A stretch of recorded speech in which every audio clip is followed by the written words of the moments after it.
எங்கள் மருத்துவரையா அவர்களுக்கும் இந்த செய்தியை நாட்டுக்கு சொல்ல இருக்கிற பேரன்புமிக்க ஊடக நண்பர்களுக்கும் அன்பான வணக்கம். நீதிமன்றத்தில் நடந்த செய்தியை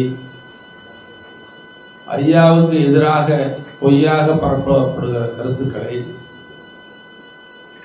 அதில் ஐயாவோடு இருப்பவர்களை துரோகிகள் என்று அநாகரிகமாக அருவருக்கத்தக்க வகையில் பேசுவதை குறிப்பிட்டு ஐயா அவர்கள் இங்கே தெளிவாக குறிப்பிட்டிருக்கிறார். ஐயா தான் எங்களுக்கெல்லாம் பாதுகாப்பு. ஐயாவோடு இருப்பவர்களுக்கு ஐயா தலைவராக ஏற்றுக்கொண்டு இதுகாரும் செயல்படக்கூடியவர்களுக்கு ஐயா தான் பாதுகாப்பு. ஐயாவிடமிருந்து பிரிந்து போனவர்கள் தவறா பொய்யா சொல்லி சொல்லி எங்க ஜி.கே. மணி துரோகி, முக்கியமான துரோகி, ஐயாவோடு இருப்பவர்கள்லாம் பொய்ய சொல்றாங்க அப்படின்னு சொல்றாங்க. நாங்க இப்படி பொய்ய சொல்லல, ஐயாவுக்கு தெரியாது இல்லை. ஐயா ஒரு சாதாரண சக்தி அல்ல, அசாத்திய துணிச்சல் மிக்க தலைவர். அது நான் சொல்லுங்க, நாடே அறிந்த உணர்வு.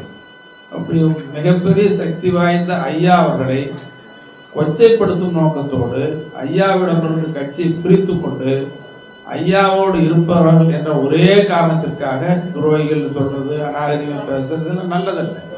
மக்கள் பார்த்துட்டு தான் இருக்கிறாங்க.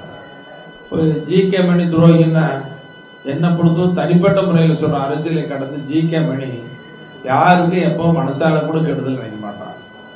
காலையில் தூங்கி எழுந்த உடனே தியானம் பண்ணுவான். ஐயா பற்றி நினைப்பேன், குடும்பத்தை பற்றி நினைப்பேன், அப்பா அம்மா பற்றி நினைப்பேன். நினைச்சிட்டு தியானத்துல இன்னைக்கு நல்லதே நினைக்கணும், இன்னைக்கு நல்லதே செய்யணும், இன்னைக்கு நல்லதே நடக்கணும், யாருக்கும் கெடுதல் செய்யாத மனசு இருக்கணும் அப்படின்னு நினைச்சிட்டு தான் அப்புறம் தியானம் பண்ணிட்டு இருக்கு. அப்படி யாருக்கும் கெடுதல் செய்யாத ஜி.கே. மணி பார்த்து துரோகின்னு சொன்னா இந்த துரோகம் யாருங்கிறது நாட்டு மக்களுக்கு நல்லா தெரியும். எல்லா கட்சிக்காரங்களுக்கும் தெரியும், பாட்டாளி மக்களுக்கு தெரியும், ஐயா கூட தெரியும். அப்படி துரோகம் பண்றதா இருந்துச்சுன்னா ஐயா 25 வருஷமா கட்சி தலைமை பொறுப்புலையா, அதுல இருந்து சங்கம் ஆரம்பிச்ச காலத்துல ஐயா கூட இருக்க முடியாது. ஐயா எப்படிப்பட்ட தலைவர்கள் தெரியும். அதனால அது அநாகரிகமானது என்பதை தெரிவித்துக் கொள்கிறேன். அதோட ஐயாவும் சொன்னாங்க, எங்க நீதியரசர் வழக்கறிஞர் அருள் அவர்களும் நீதிமன்றத்தை பற்றி சொன்னாங்க. இந்த நீதிமன்ற தீர்ப்பு கடந்த டிசம்பர் மாதம் 4ஆம் தேதி தீர்ப்பளிக்கப்பட்டது. அந்த தீர்ப்பில் சொல்லப்பட்ட அவங்க செய்தி சொல்லிட்டு ஆழமா போகலாம் கூட. சுருக்கமா என்னன்னா, அந்த வழக்கு போட்டது மருத்துவர் ஐயா. யார் மேல? தேர்தல் ஆணையத்தின் மீது. தேர்தல் ஆணையம் வர வேண்டிய வழக்குல எதிர்த்தரப்பு தானாகவே வந்தாங்க, வர வேண்டிய அவசியமே இல்லை. 2 தரப்புலையும் வாதாடினாங்க. நீதி அரசர் என்ன சொன்னாங்க? அன்புமணி கொடுத்த கடிதத்திற்கு நாங்கள் கடிதம் கொடுத்திருக்கிறோமே தவிர அதை அங்கீகரிக்கவில்லை, ஏற்றுக்கொள்ளக்கூடாதுன்னு நீதிமன்றத்திலேயே சொல்லிட்டாங்க. அதோட வழக்கு முடிஞ்சு போச்சு. வழக்கை முடித்து வைக்கிறேன்னு அப்போதும் சொல்லிட்டாங்க. அப்ப இதுல இருந்து என்ன தெரியுது? அப்புறம் மறுபடியும் என்ன சொல்லியிருக்கிறாங்க, அதுல நீங்க வேணும்னா பேசி தீர்த்துக்கோங்க, தேவைப்பட்ட உரிமையில் நீதிமன்றத்துக்கு போங்கன்னு சொல்லிட்டாங்க. அப்படி நீதிமன்றம் தீர்ப்பளித்த பிறகு, யாரும் தலைவர் இல்லை அப்படின்னு சொன்ன பிறகு, பாட்டாளி மக்கள் கட்சியில நிர்வாக குழு கூடி, செயற்குழு பொதுக்குழு கூடி ஐயா அவர்களை ஒருமனதா தலைவராக தேர்ந்தெடுக்கப்பட்டிருக்கிறார். ஆக நீதிமன்ற தீர்ப்பும் ஐயாவுக்கு சாதகம். நீதிமன்ற தீர்ப்புக்கு பிறகு கட்சியினுடைய தலைமை, நிர்வாக குழு, செயற்குழு, பொதுக்குழு ஐயா தலைவராக தேர்ந்தெடுத்தாச்சு. அப்ப ஐயா தான் தலைவர்.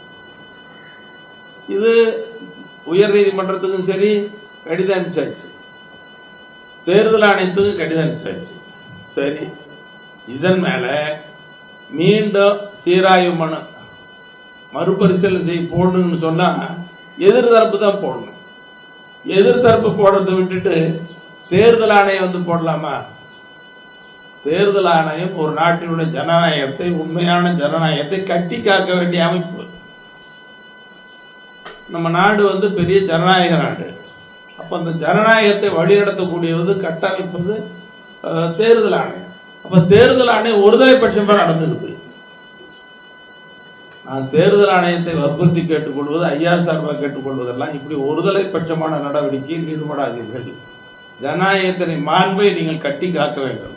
ஏன்னா தமிழ்நாட்டில் தேர்தல் நடக்க போகுது. அப்போ இப்படி பாட்டாளி மக்கள் கட்சிக்கு மருத்துவரையாவுக்கு ஏற்படக்கூடிய அந்த அநீதி, ஒருதலை பட்சமான நடவடிக்கை எந்த கட்சிக்கும் ஏற்படக்கூடாது.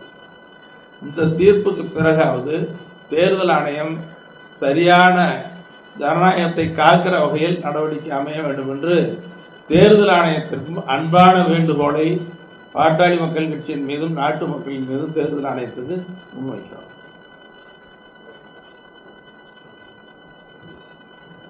பின்புலத்துல ஏதாவது அரசியல் இருக்குங்களா? அவங்க வந்து பாஜகவோட கூட்டணி இருக்காங்க. தேர்தல் ஆணையத்தோட செயல்பாட்டை நீங்க வந்து அரசியல் பின்புலத்தோட பாருங்களா?